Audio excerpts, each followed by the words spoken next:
형님 반갑습니다. 저희 아, 예, 오늘 선님, 안녕하십니까. 네. 네, 초대해 주셔서 혹시 감사합니다. 제가 지금 저희가 처음으로 영상을 이제 만들어서 올려보려고 하는데 먼저 제 소개부터 드리면은 저는 이제 어라이즈라는 AI observability 회사에서 이제 아시아 태평양 지역을 담당하는 어, 이승민, 영어 이름 션이라고 하고요. 네, 형님 네. 저랑 같이 네. 이번에 재밌는 데 다녀오셨죠? 네, 안녕하세요. 저는 이제 현재 AWS에서 프로페셔널 서비스 팀에 이제 소속되어 있는 A2C라는 조직에서 지금 현재 코리아 팀 딜리버리 프랙티스 매니저로 근무 중인 진상열이라고 합니다. 이제 저 같은 경우에는 이제 션님뿐만 아니라 이제 다양한 저희 AWS의 파트너사가 이제 뛰어난 AI 관련된 서비스들을 한국뿐만 아니라 이제 AP 그 우리 아시아 태평양 지역에서 잘 이렇게 플레이하실 수 있도록 도와드리는 역할로 같이 겸하고 있습니다. 네. 네. 저희가 이번에 저기 6월 25일에 열리는 샌프란시스코에서 열리는 어라이즈의 옵저브라는 행사를 다녀왔잖아요. 혹시 네네. 거기에 대해서 우리가 좀 짧게 한국에 계신 분들께 좀 전달을 드렸으면 좋겠는데 거기에 대해서 네. 한번 갔다 오신 후기 같은 걸 좀 우리 나눠볼까요? 네.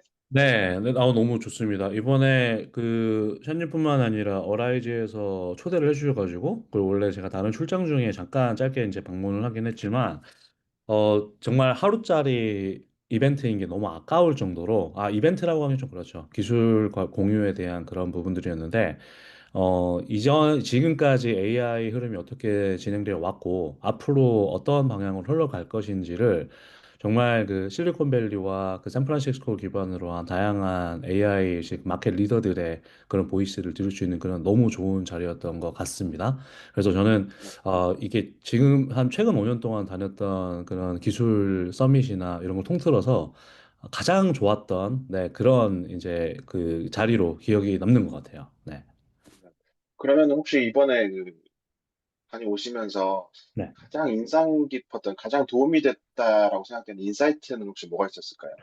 가장 큰 인사이트는 우선 지금 사실은 우리가 AI 시대로 접어들면서 과거와는 완전히 다른 현재를 살고 있잖아요. 이제 과거에는 예를 들면은 제가 현재는 이제 현재 세계에서 가장 큰 CSP 회사에 다니다 보니까 이제 디지털 전환이라고 하는 화두는 사실은 굉장히 오래전부터 나왔고 지금도 현재 진행형이긴 합니다. 그래서 여기에 대한 트렌드는 뭐 여러 가지 방법론이라든가 전략이 있겠지만 그래도 어느 정도 기간을 두고 검증을 거친 다음에 이게 어느 정도 이제 고객분들이 아답션을 하고 적용이 되는 1년의 좀 유기적인 흐름을 좀 보여왔던 것 같아요. 그래서 최소 1년 이상의 뭔가 새로운 흐름이 나올 때는 이게 시장에 정착하기까지 이게 걸렸었는데, 사실은 이제 AI 쪽으로 넘어오면서 저는 이 기간 자체가 너무 축소가 됐고, 사실은 향후의 방향성이라고 하는 걸 예측하는 게 과연 의미가 있을까라는 생각을 많이 하고 있었습니다. 그래 있었는데, 그 안에서도 진짜 전문가들은 앞으로의 10년, 그리고 뭐 10년이라고 하는 단위가 좀 멀긴 하지만, 앞으로 이게 어떤 향방으로 이루어질 것인지를 예측을 하고, 그 예측에 따라서 자사들의 서비스들을 준비하고 그거를 굉장히 치열하게 토론을 하는 모습을 보면서 저는 향후에 적어도 이제 뭐 10년까지는 아니지만 적어도 향후 1년간의 이 생성형 AI를 기반으로 한 AI의 기술의 흐름이 어떤 식으로 될지에 대한 인사이트를 얻는 그런 소중한 좀 경험을 이번 자리를 빌어서 인사이트를 많이 얻었던 것 같습니다. 네. 네네. 감사합니다. 제가 조금 자료를 좀 정리를 해봤어요. 네. 그래가지고 요거를 같이 보시면서 한번 네네. 얘기를 좀 더 나눠보면 좋을 것 같은데요. 네. 일단은 제가 해서 개인 홍보를 좀 겸사겸사 해보겠습니다. 네. 네. 지금 혹시 화면이 보이시나요? 네, 잘 보입니다. 네. 네. 지금 여기 보시면은 제가 개인적으로 이게 사실 저는 제가 최근 1년간 한 일 중에 어떻게 보면 제일 잘한 일이라고 생각이 드는데 음. 제가 작년 한 중반부터 그 저걸 해왔어요. 뉴스레터를 만들어 왔어요. 네네. 그래가지고 뉴스레터를 만들다 보니까 우리가 이 업계의 구루들이 있잖아요. 우리 뭐 그렇죠. 사티아 나델라라든지. 네. 네. 준서님 조인해 주셨네요. 네, 물, 반갑습니다, 준서님. 안녕하세요. 네, 백준선 네네. 대표님 참여해 주셨네요. 잠깐 짧게 소개 한번 부탁드리겠습니다. 네. 네. 잘 들리시죠? 네, 잘 네. 들립니다. 네네. 안녕하세요. 저는, 서치독의 백준선입니다. 저희는 그 검색을 기반으로 지금 레그옵스 혹은 관련한 정보 검색 기반의 그 AI 문제들을 해결하고 있습니다. 이번에 좋은 기회로 선님과 상령님과 요 어라이즈를 함께 다녀와서 이렇게 참여하게 됐습니다. 감사합니다. 네, 조선님. 감사합니다. 저희가 이제 인사이트를 좀 나눠보는 시간을 좀 가지고 있는데, 일단은 저부터 먼저 한번 제가 다녀와서 느낀 소감을 나눠보려고 해요. 그래서 이제 요거 영상을 보시는 이제 한국의 요 AI 에이전트 만드시는 분들이 지금 미국에서는 어떤 이야기들이 오고 가고 있는지 좀 인사이트를 얻으셨으면 하는 마음입니다. 저는 사실 그래서 이제 뉴스레터부터 먼저 말씀드리면은 작년 9월부터 이제 시작을 했는데 제가 어느새 어, 51개의 뉴스레터를 작성을 했고 이제 인터뷰를 51개를 봤다는 얘기죠. 그리고 구독자는 이제 소박하지만 이제 조금씩 늘고 있는 상태고요. 이걸 만들다 보니까 이제 옵저브라는 행사를 작년에 알게 됐어요. 그래서 작년에 저는 혼자 갔다 왔고요. 근데 갔다 와서 너무 좋아서 이제 주변에 많이 소개를 드렸는데 옵저브 행사에 대해서 먼저 좀 소개를 드릴게요. 아직 한국에서는 이 행사에 대해서 많이 모르시는 것 같아가지고 옵저브 행사에 대해 설명을 드리면은 이제 제가 이번에 이직을 하게 된 어라이즈 AI라는 회사가 있어요. 이 회사는 이제 제가 홈페이지를 좀 열어서 보여드리면 회사 자체가 이제 요 AI 앤 에이전트 엔지니어링 플랫폼을 지향하는 회사고요. 지금 보시다시피 멀티 에이전트 같은 경우에 이제 트레이싱이나 평가 같은 거를 쉽게 구성해서 생산성을 높여주는 툴을 제공해주는 회사입니다. 요 회사에서 이제 매년 6월 또는 7월에 샌프란시스코에서 옵저브라는 행사를 개최하는데요. 여기 보시면은 이제 올해도 보면은 뭐 구글, 오픈 AI, 크루에, 엔비디아, 이렇게 제스퍼, 프라이스라인 이렇게 이런 회사들에서 많은 분들이 이제 강사로 참여해 주셔서 한 해 동안 본인들이 이제 고민했던 문제들에 대해서 솔직한 이야기를 공유를 해 주시고 거기에 대해서 끝나고 나서도 애프터 파티에서 더 심화된 이제 얘기를 이제 진행할 수 있는 그런 자리예요. 그래서 제가 작년에 가서 2024년의 행사의 키워드를 좀 소개해 드리자면은 24년 행사의 키워드는 이 세 가지로 저는 뽑아봤거든요. 그래서 에이전트, 소형 모델, 가드레일 이렇게 있었습니다. 그리고 실제로 이 중에서도 이제 에이전트는 지금 지난 2024년 7월에 에이전트 얘기가 많이 나왔었는데 이제 거의 대세가 됐죠. 올해 상반기 안에 에이전트라는 단어를 너무 많이 들은 것 같아요. 그래서 에이전트라는 게 이때 이제 24년도부터 먼저 업저부에서 이런 트렌드가 이제 온다라고 이제 포착이 됐는데 실제로 그대로 일어나더라. 이런 게 좀 사이트가 있었고 그래서 제가 올해는 여기 지금 상렬님, 준사님 모시고 한번 같이 다녀와 봤습니다. 그리고 뭐 많이 주목은 안 받았지만 여기 지금 소형 모델과 가드레일 부분도 사실 많은 발전이 있었어요. 이 부분은 어, 지금 많은 엔터프라이즈들에서 생각보다 우리가 흔히 말하는 요 프론티어 모델들, 이제 엔트로픽의 클로드 소넷이나 오픈 AI의 이제 GPT-4, 4.1 뭐 이런 것들에 대해서 엔터프라이즈들에서는 조금 거버넌스 측면에서 데이터가 혹시라도 유출될까 봐 이런 거에 는 우려가 많아서 요거를 내부 이제 소형 모델로 좀 문제를 풀어보려는 시도들이 좀 많이 있었는데 요거 지금 사실 국내에서는 이제 업스테이지가 이런 어프로치를 취하고 있죠. 커스터마이즈된 필드가 파인 튜닝된 소형 모델로 엔터프라이즈 공급을 하는데 실제로 지금 굉장히 많은 시장의 선택을 받고 있는 것 같고 그리고 또 하나가 가드레일인데 가드레일 같은 경우에도 지금 많은 사고들이 있었어요, 작년에. 그래서 음, 이제 프라이버시 PII라든지 제이브레이크 이런 보안 관련 이슈에 대해서 가드레일은 여전히 좀 많은 발전이 있었습니다. 그럼 올해는 어떤 얘기가 나왔을까? 그런 얘기를 이제 중점적으로 좀 관심을 갖고 제가 좀 노트 테이킹을 해봤고요. 이번 행사에서는 이제 4개 트랙에서 50개의 세션이 준비가 됐고, 저는 그중에서 이제 11개를 들었습니다. 이게 동시다발적으로 여러 룸에서 세션이 일어나다 보니까 그게 제일 아쉽더라고요. 너무너무 재밌어 보이는 세션이 많은데, 몸이 하나라 이제 제가 4분의 1도 채 못 들었네요. 그래서 다행인 거는 저희 어라이즈 그 공식 유튜브에서 어라이즈 유튜브에서 지금 이제 비디오들이 올라오고 있습니다. 세션 비디오들이 올라오고 있어서 다행히 그 놓친 세션들은 사후적으로도 이렇게 들어볼 수 있게 굉장히 빨리 올려주셨더라고요. 한 2주 정도 만에 영상들 올려주셔서 저는 지금 많이 캐치업을 좀 하고 있습니다.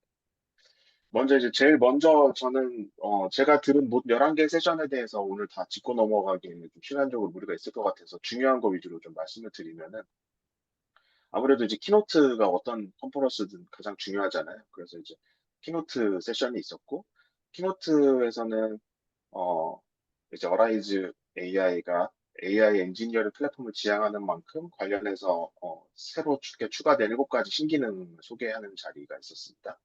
저는 개인적으로는 재밌다고 생각했던 부분은 이제 사실 어라이즈는 요 엔드포인트가 REST가 아니라 GraphQL로 이제 사용할 수 있게 돼 있거든요. API 키를 사용하면은 GraphQL로 조작할 수가 있는데, 그거를 랩핑을 예쁘게 MCP로 해가지고, 지금 이제 커서 같은 그 MCP 이제 클라이언트와 연동해가지고, 어라이즈를 직접 방문하지 않고도 우리가 트레이스를 확인하고 트러블 슈팅을 할 수 있는 이런 방법론들이 많이 제안이 돼서 좀 신기하다고 생각이 들었습니다.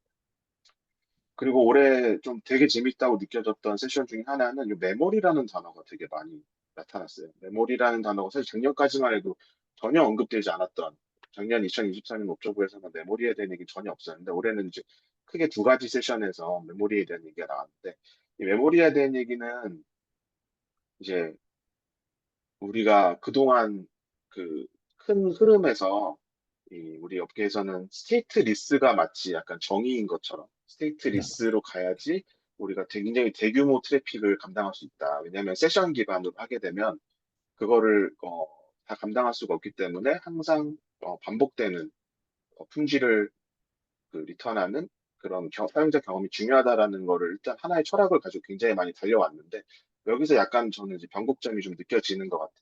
왜냐하면은 이제부터 메모리를 이용해서 그 각 사용자마다 커스터마이즈된 사용자 경험을 줄 수 있게 되는 거거든요. 그래서 저는 이렇게 비유를 하는데, 우리가 동네마다 있는 되게 커피 맛집, 내 단골 커피집이 있을 거잖아요. 그러면은 그 커피 단골집은 제가 들어가자마자 제가 뭘 주문할지를 알고, 제가 원하는 커피를 원하는 그라인드로 갈아서 원하는 온도의 물로 내려서 원하는 맛을 이제 만들어주죠. 근데 요런 이제 커스터마이즈된 솔루션의 특징은 대규모 서비스가 불가능하다는 점이었거든요.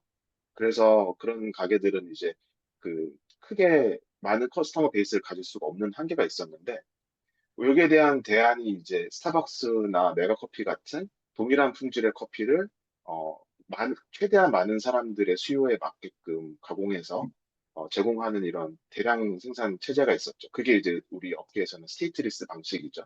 이 고객이 누군지를 신경 쓰지 않고 어떤 하나의 동일한 품질을 내놔서 대다수의 수요를 만족한다. 기존의 이런 커스터마이즈된 수요에서 되게 대량 생산된 수요로 왔었는데, 다시 여기서 젠 AI가 등장하면서 대량 생산을 하는데 커스터마이즈해서 줄 수 있는 시대가 열리는 것 같아요. 그걸 위해서 필요한 게 이제 메모리 기능인 것 같고, 여기에 대해서 이제 사티아 나델라 그 마이크로소프트 CEO는 사실 제가 이 뉴스레터에도 썼는데, 사실 작년 12월 정도부터 초개인화 얘기를 많이 했었거든요. 그래서 그게 이런 식으로 실제 여기서 아이디어를 얻은 스타트업들이 메모리 기능을 가지고 개인화된 AI 챗봇 경험을 제공하려고 하는구나. 그런 부분에서 이 세션이 굉장히 인상 깊었고요. 그리고 이제 요 다음 세션은 이제 그 구글 딥마인드에 계시는 우리가 흔히 아는 이제 오토젠이라는 그 프레임워크가 있어요.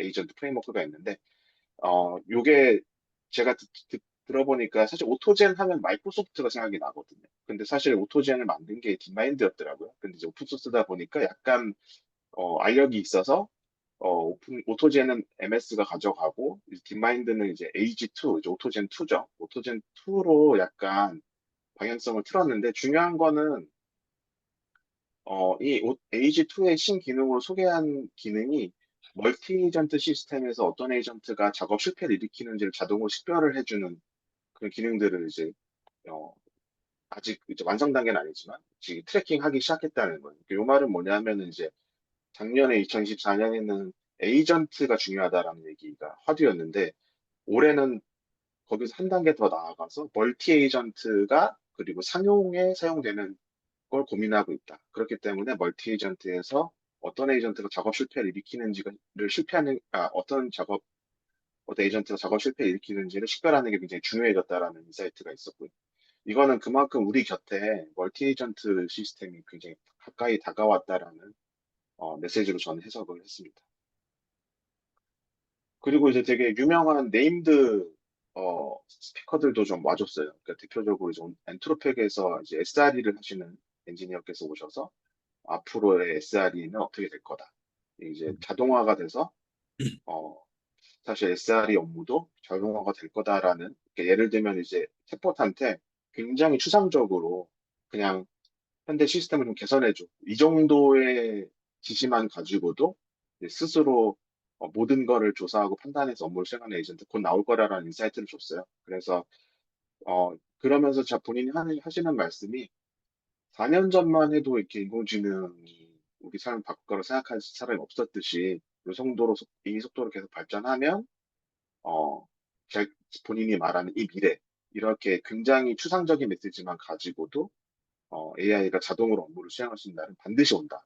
이거는 진짜 멀지 않았다라고 얘기를 하고 또 약간 농담인데 우리 업계의 큰 고민이잖아요. 그 프로그램 짤 때 언어 그 변수 이름 정하는 게 힘들잖아요. 근데 이제 이 미래가 오면은 변수 이름을 지금처럼 잘 지을 필요가 없을 거다. 그래서 약간 유머스러운 말씀도 해주셔서 전체적으로 세션 분위기 되게 좋았던 것 같아요. 그리고 여기서 세일즈포스에서도 이제 나오셔서 세일즈포스에서도 똑같이 멀티 에이전트에 대한 평가와 모니터링에 대한 말씀을 해주셨는데 이것도 마찬가지죠. 세일즈포스 정도에 되는 회사가 요거를 아예 솔루션 이름을 에이전트 포스라고 하더라고요. 그래서 이분은 실제 에이전트 포스 부문의 VP이신 분이 나오셔서 본인들이 어떻게 멀티 에이전트에서 어떤 특정 에이전트가 실패하는지를 디버깅 할 때 우리들이 어떻게 했다라는 되게 상세한 내용을 이제 공개를 해주셨습니다. 그래서 이것도 마찬가지로 멀티 에이전트가 실제 우리 상용으로 우리 사용할 수 있는 단계에 매우 근접해 와 있다라는 점을 좀 알 수 있어서 저는 굉장히 인상 깊었다고 생각이 들었고요. 그거 말고도 이제 뭐 저기 라마인덱스에서 나오신 그 제리라는 분은 사실 라마인덱스 CEO신데 이분은 굉장히 요즘 포커싱을 그 문서 전처리에 많이 쓰고 계신 것 같아요. 그래서 이 그동안은 전처리를 할 때 여기 이제 우리가 흔히 레그에 문서를 입력할 때 청킹을 하게 되는데 그때 처음에는 단순한 텍스트 청킹, 텍스트를 어떤 특정 길이로 잘라서 청킹하던 걸 넘어서서 지금 문서들이 굉장히 복잡한 문서들을 많이 처리하다 보니까 이 문서를 그 파싱할 때 LLM과 VLM, 비전 모델을 사용해서 전처리 결과를 개선해 나가는 걸 꾸준히 굉장히 노력해서 결국에 여기서 웬만한 벤치마크를 다 뛰어넘는 굉장히 높은 품질의 전처리 프로세스를 만들어서 공유를 해주셨습니다. 그 방법론들을 많이 도움을 받았고요.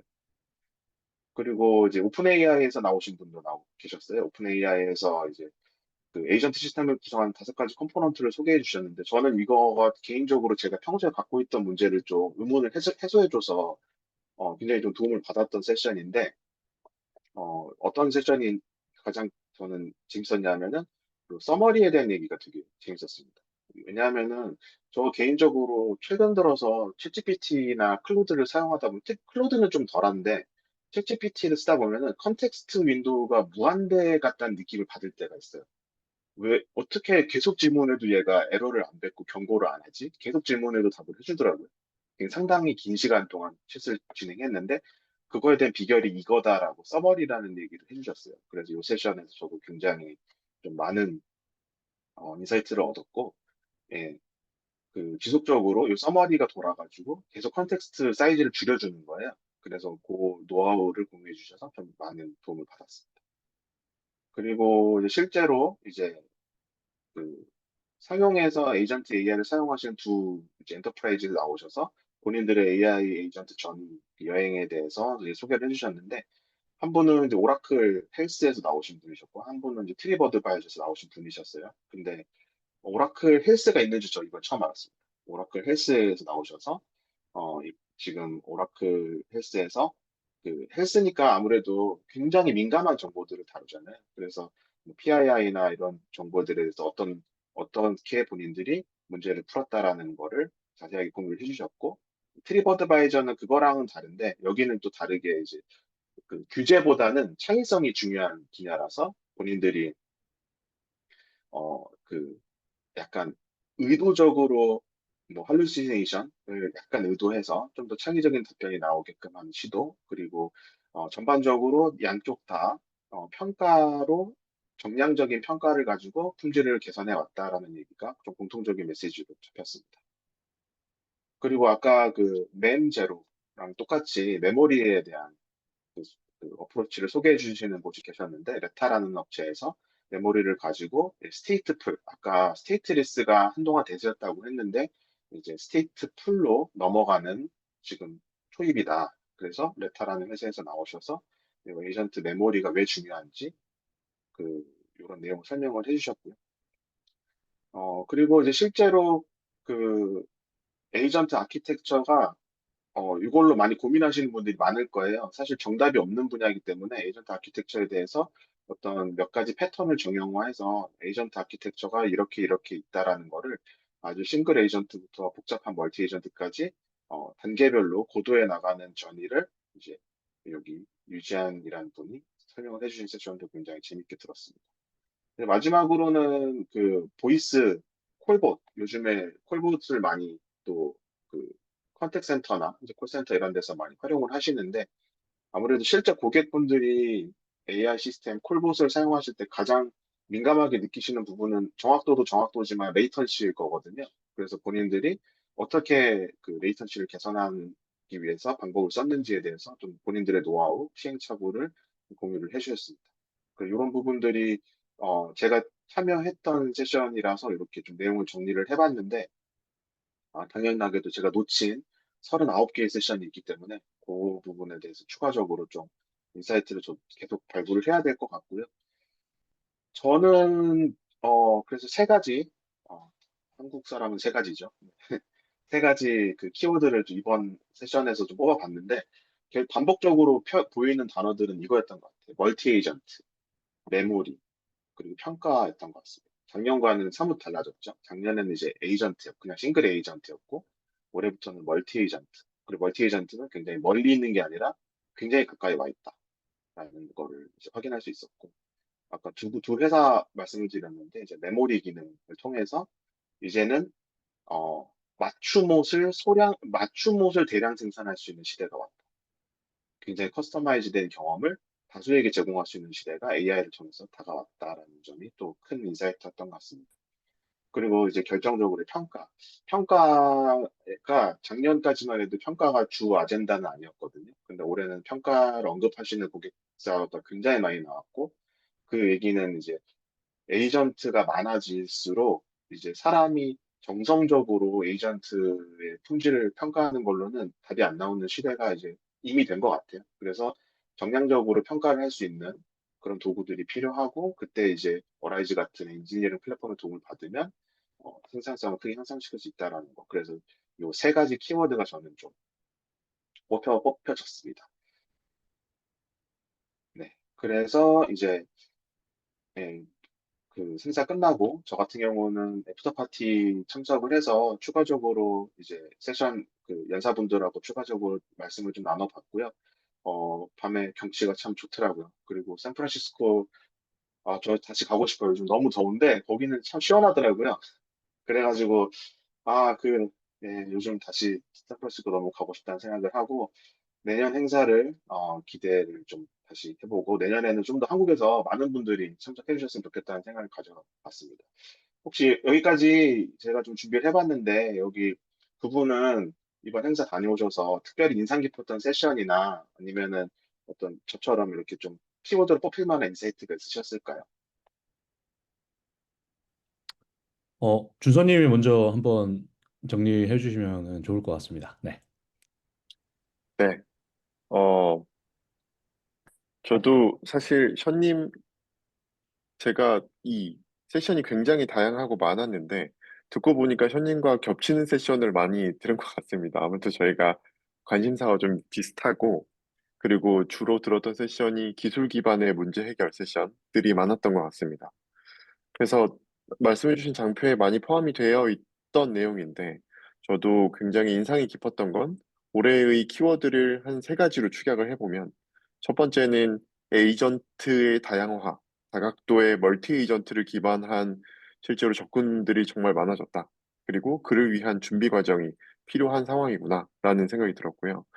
두 번째는 멀티 에이전트라는 키워드를 실제로 프로덕트 레벨로 구현을 하다 보면 그를 위한 그 밑단의 플랫폼들이 많은 것 같습니다. 예를 들어서 데이터를 저장하거나 그리고 뭐 메모리라는 임시 공간에 뭐 잠시 데이터를 뭔가 저장해서 검색해서 쓰거나 뭐 그런 류들의 플랫폼들을 구축하거나 구현하는 스타트업들도 많았고, 어라이즈에서도 이와 관련한 여러 가지 툴들과 서비스들이 나오는 그런 사례들을 보았고, 네. 그리고 세 번째는 이제 사실 가장 중요한 키워드라고 생각하는데요. 이 멀티 에이전트를 정말 쓰게 하기 위해서는 저희가 평가라는 가장 중요한 축이 있는 것 같습니다. 아, 네, 여기 다 있네. 네. 평가라는 가장 중요한 축이 있는 것 같은데, 그래서 실제로 평가를 어떻게 해야 되거나, 혹은 평가는 이렇습니다. 그리고 평가를 위한, 음, 네, 굉장히 많은 사례와 접근들이 저는 사실 시작이 되었다라고 생각을 하고 있습니다. 저도 그 장표의 스크린샷들을 좀 많이 찍어 왔는데, 어, 그 평가에서 특히나 많이 다루었던 내용은 사실 뭐 지금 이제 예전에는 레그 하나를 평가를 한다. 그러면 검색을 평가를 하거나 그에 대한 결과를 평가를 하는 뭐 여러 가지 지표들이 있었는데 이제는 하나의 레그가 아니고 레그를 쓰는 에이전트의 개수가 늘어나는 상황에서 상호 에이전트들이 뭔가 주고받는 정보, 그리고 그 정보 안에 포함된 그 accuracy나 어떤 정보의 특징들, 정확성들을 저희가 실제로 다 평가를 해야 되는구나. 그러면 그 정보의 평가가 어떻게 돼야 되는지, 그리고 그에 대한 점수는 어떻게 해야 되는지, 그리고 그게 나아가서 비즈니스 레벨의 성과에는 어떻게 측정이 돼야 되는지에 대해서도 사실 기술 레벨의 접근도 있었던 것 같고, 하지만 그 나아가서는 뭐 PM분들 혹은 프로젝트를 실제로 리드하시는 분들 정보도 있었던 것 같아서 저는 그런 측면에서도 많이 도움이 됐던 것 같습니다. 혹시 특별히 가장 좀, 이 세션은 정말, 듣길 잘했다라고 생각되는데, 좋은 세션이 기억이 나시는 게 있을까요? 어, 저는 네, 기억을 돕기 위해서 한번 네, 버텨보겠습니다. 아까 한 50개는 있었던 것 돼서, 네. 같은데요. 아, 네네. 네, 여기 맨 오른쪽에 있는 How PM's engineers should collaborate in events. 저는 요 세션이 네. 가장 기억에 많이 남았습니다. 그거 그리고 제가 수가 제일 하려고 많네요. 그랬는데, 아, 네. 네. 네. 네. 네. 저 세션이 제일 기억에 남았고, 저 세션에서 다루는 내용을 아마 상령님께서 이제 자세히 말씀을 해주시겠는데, 되게 현직자 입장에서 저희가 프로젝트를 진행을 하게 되면 그런 일들이 많은 것 같습니다. 그러니까 저희가 AI 과제를 하게 되면, 이제 엔지니어와 현업, 이 모델을 사용해서 문제를 푸는 비즈니스 관점에 간극이 큰 경우가 많은 것 같습니다. 그래서 저희가 만든 모델이 예를 들어서 저희가 85점입니다. 했지만 이게 실제로 비즈니스 사이드에서 문제가 풀리냐 하는 관점에서는 느끼는 점수가 굉장히 다를 수 있고 이게 모델이 하나일 때 또 어려웠는데 심지어 지금은 각기 에이전트들이 뭔가 수행을 해내는 어떤 역할들 그 내부에서 그 각 하나하나의 뭔가 프로세스마다 클래시피케이션과 뭔가 계속 지속적으로 업무를 수행을 할 텐데 그 각 스텝별로 이제 평가가 일어나야 되는 관점에서는 더욱 어려워지는 것 같습니다. 그래서 그거를 어떻게 하면 현업의 입장에서 실제로 비즈니스 레벨에 도움이 되었는지에 대한 인사이트를 얻을 수 있었던 것 같습니다. 근데 사실 정리를 해보면 이런 평가와 기반 플랫폼들까지도 사실 저는 어라이즈에서 준비를 하고 있다라는 생각이 들어서 굉장히 좀 많이 놀랬던 것 같고, 이 방금 말씀드렸던 키워드들에 대해서 어라이즈의 제품들과 기술들이 굉장히 많이 준비가 되고 있고, 빠르게 준비가 되고 있다고 생각이 들어서, 개인적으로는 좀 위기감도 많이 느꼈고, 이렇게 빠르게 네, 진행이 되고 있는데 나는 어떤 걸 준비하고 있나, 또 어떻게 준비해야 되나, 라는 굉장히 생각이 많이 드는 컨퍼런스였던 것 같습니다. 감사합니다.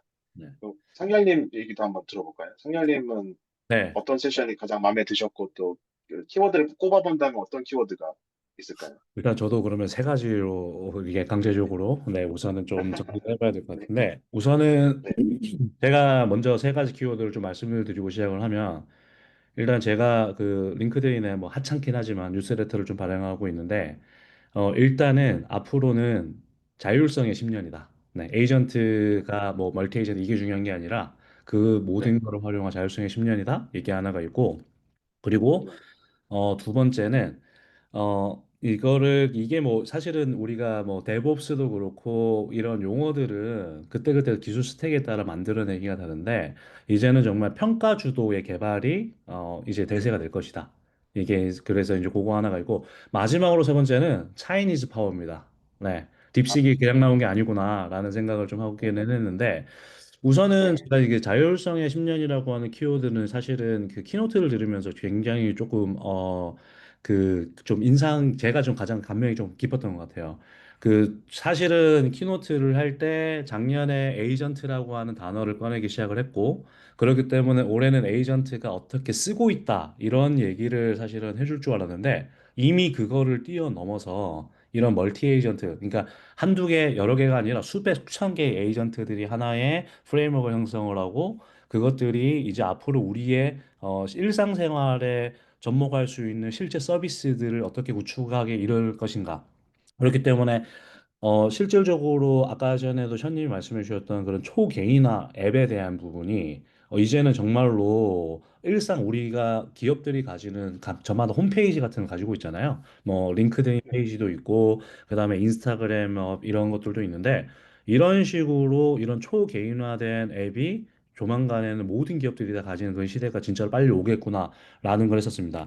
그래서 이거를 할 때 가장 중요한 것 중에 하나는 결국에는 데이터에 대한 주권이 누구한테 가지고 있느냐가 사실은 중요한데 이번에 어라이즈가 그 키노트에서 몇 가지 여러 가지 서비스에 대한 발표를 했었어요. 나중에 물론 현님께서 그 정리를 해주시겠지만 저는 이제 네, 어라이즈가 크게 보면은 AI 에이전트의 뭐 엔지니어링 플랫폼이긴 하지만 사실은 이제 평가 쪽에 좀 더 주력을 하고 있는 부분으로 좀 보고 있는데 이 중에서도 이번에 ADB, 어라이즈 데이터 백본은 네, 정말이지 이 어라이즈가 직접 데이터를 가지고 오지 않고 고객이 가지고 있는 뭐 우리 AWS 따지면 S3라든가 뭐 구글 클라우드면 스토리지, 애저의 뭐 블락 스토리지 이런 데 있는 거를 가지고 그대로 환경 유지하면서 이런 모든 평가라든가 에이전트에 대한 가시성을 제공해 줄 수 있다라고 하는 게 저는 이런 부분들이 좀 굉장히 좀 감명 깊었던 그런 부분이었던 것 같아요.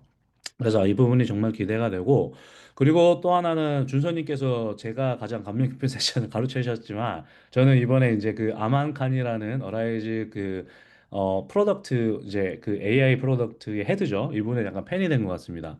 그래서 저희가 보면은 뭐 이벤트 드리븐 개발이다 뭐 이런 얘기 하지만 진짜 AI 쪽에서는 평가주도 개발이라고 하는 패러다임이 이제부터는 정말 핵심이 될 것이다라고 하는 생각이 좀 많이 들게 됐던 것 같아요. 특히 AIPM, 그러니까 프로덕트 매니저라고 하는 단어는 예전부터 있어 왔지만, 이 AIPM에 대한 부분은 약간 기존의 프로덕트 매니저와 조금 그 결을 달리 하는, 즉, AIPM 내가 결국에는 비전문가라 하더라도 비즈니스 요구 사항에 맞춰서 요즘에 이제 우리가 대세가 되어 있는 바이브 코딩 같은 걸 이용을 해가지고 직접 이런 서비스들을 만들어서 비즈니스 오리엔티드가 됐을 때 이 서비스의 결과가 정말 적합하냐 안 하느냐를 갖다가 하는 건데 크게 보면은 사람과 레이블을 정렬을 시켜주는 하나의 역할 그리고 비즈니스 KPI와 직접적으로 연결시켜주는 역할을 이 AI 및 PM이 함으로써 여기에 핵심적으로는 왜 이 결과가 나왔느냐, 어떤 기준으로 결과가 나왔느냐라고 하는 그 정량적인 지표를 결국에는 개발을 하면서 우리가 평가라고 하는 하나의 패러다임으로부터 가져올 수가 있는 것 같습니다. 그래서 저는 이 평가주도 개발에서 어라이즈가 앞으로 저희 글로벌, 미국뿐만이 아니라 아시아 시장에서도 굉장히 좀 중요한 위치를 차지해 주지 않을까, 인사이트를 주지 않을까라는 그런 좀 생각을 하고 있고요. 그래서 저는 이런 부분들에 좀 더 집중을 해서 한국에 있는 고객분들도 이런 평가주도 그런 개발에 대한 부분들이 좀 더 널리 좀 활성화될 수 있도록 좀 돕는 역할을 좀 하고 싶다는 생각이 들었고요.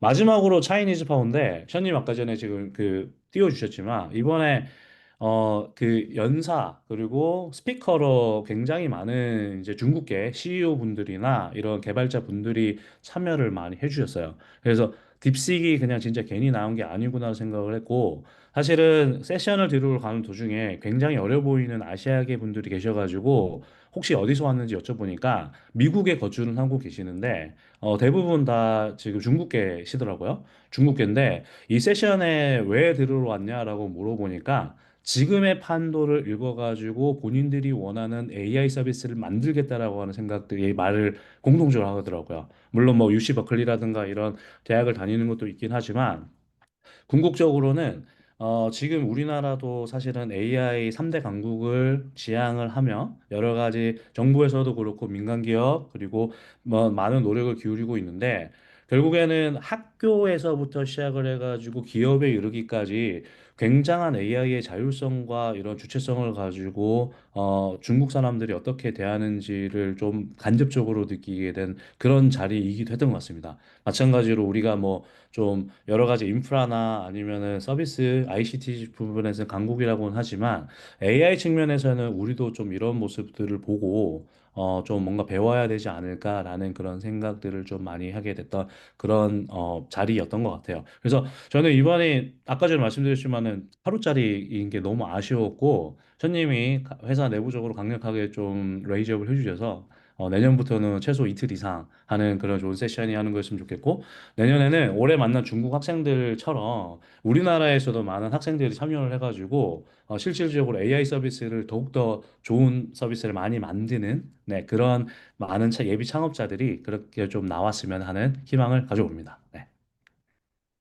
네, 내년에도 혹시 뭐 기회가 된다면 참가하실 생각이 있으시겠죠? 두 분 다? 그럼요. 저는 사비로라도 무조건 가려고 합니다. 네.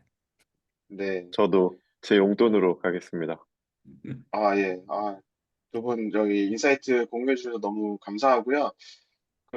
요게 이제 저도 지금은 1차적으로 제가 들은 세션만 이렇게 뉴스레터로 정리를 했는데, 여기 보시는 분들을 위해서 제가 추가적으로 세션들 더 보고 이 내용을 좀 정리를 해 보도록 하겠습니다. 그래서 계속 저희 채널에 찾아와 주셔서 구독해 주시면 계속 관련 컨텐츠 업데이트를 드리고요. 또, 예, 주소, 네, 부끄럽지만, 제, 들어오시면은 이 업저부에 대한 얘기만 제가 하는 건 아니고, 지금 이제 저희 업계 리더분들, 이제 안드레이 카파시 유명하죠. 안드레이 카파시나 뭐 세르게이 브린, 그리고 Y 컴비네이터, 뭐 윈드서프 이런 분들이 이제 영상을 올려주시면 MCP 그 개발자 이런 분들이 올려주시면 제가 이제 정리해서 뉴스레터를 만들고 있거든요. 그래서 이것도 구독해 주시면은 제가 정리하는 이런 IT 업계 인사이트 계속 좀 접하실 수 있을 것 같아요. 네, 마지막으로 좀 깨알 홍보 좀 드려봤고요. 네, 끝으로 그 두 분, 지금 현업에서 AI를 만지고 계시잖아요. 요즘에 혹시 관심 갖고 있거나 또는, 아, 이게 좀 내가 이 문제가 고민스럽다라고 하는 문제 혹시 있으실까요? 저 먼저 말씀을 좀 드리겠습니다. 네, 네, 네. 어, 그 미팅 서두에 말씀 잠시 공유를 드렸는데 저는 그 서치독이라고 하는 회사를 저희가 스타트업으로 시작한 지 얼마 안 된 그 회사의 대표를 맡고 있는 백준선입니다. 저는 저희가 이제 회사를 시작하면서 삼성물산이라는 회사와 함께 지금 시장에서 레그라고 하는 검색 기반의 문제 해결하는 그 과제를 같이 좀 문제를 풀고 있습니다. 근데 아까 이번 어라이즈에서도 그 멀티 에이전트 그리고 메모리 그리고 평가에 굉장한 인사이트를 얻고 왔는데 저희가 지금 문제를 풀면서도 그리고 시장의 그 동향을 좀 보면 어, 이게 작년부터 불었던 검색 기반의 문제 해결 그리고 이걸 에이전트화 시키는 작업에서 사실 굉장히 많은 회사들이 직접 구축을 시작을 하고 POC부터 진행을 하고 작은 과제, 그리고 이걸 올해는 2025년 한 2Q부터는 이 프로젝트들이 점점 스케일이 커지는 상황인 것 같습니다. 뭐 예를 들자면 우리가 한 100개의 문서로 이런 문제를 풀었는데 이걸 여러 시스템들을 연동하거나 문서를 많이 확장해 주세요. 이런 니즈도 되게 많은 것 같고, 혹은 저희가 작년에 평가를 했는데 저희 시스템은 지금 90점이라고 하는데 생각보다 문제를 잘 못 풉니다 하는 시장도 이제 슬슬 생겨나는 것 같습니다.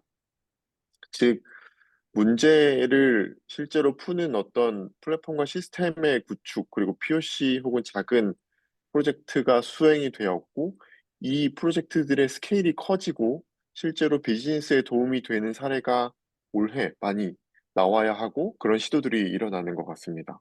그래서 올해 저희도 많이 고객들을 이제 만나고 얘기를 하다 보면 정말로 그래서 정량적인 평가가 실제로 동작하는가? 그리고 우리가 그러면 이게 어떻게 동작하고 어떤 지표들을 어떻게 봐야 하는가? 그리고 우리가 실제로 운영을 할 수 있는가? 이런 관점의 페인 포인트가 실제로 많은 것 같습니다.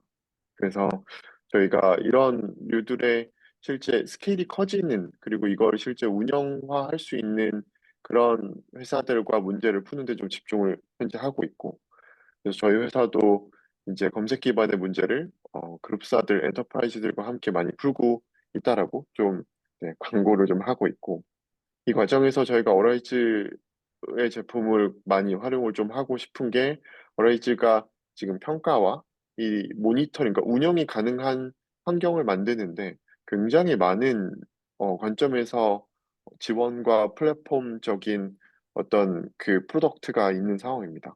그래서 저희가 어라이즈의 여러 기술들을 같이 좀 레버리지해서 시장에 이런 문제들을 좀 풀어보려고 하고 있고, 네. 그래서 아까 말씀 주셨던 사실 굉장히 많이 도움이 됐던 세션이었고, 네, 지속적으로도 이런, 네, 올해 발생하는 이런 그 현실적인 문제들을 해결하는데 저희가 이런 어라이즈의 여러 가지 그 서비스들을 좀 참고하고 같이 좀 도움을 받아서 좀 문제를 해결해보고 싶습니다. 이상입니다. 감사합니다. 네.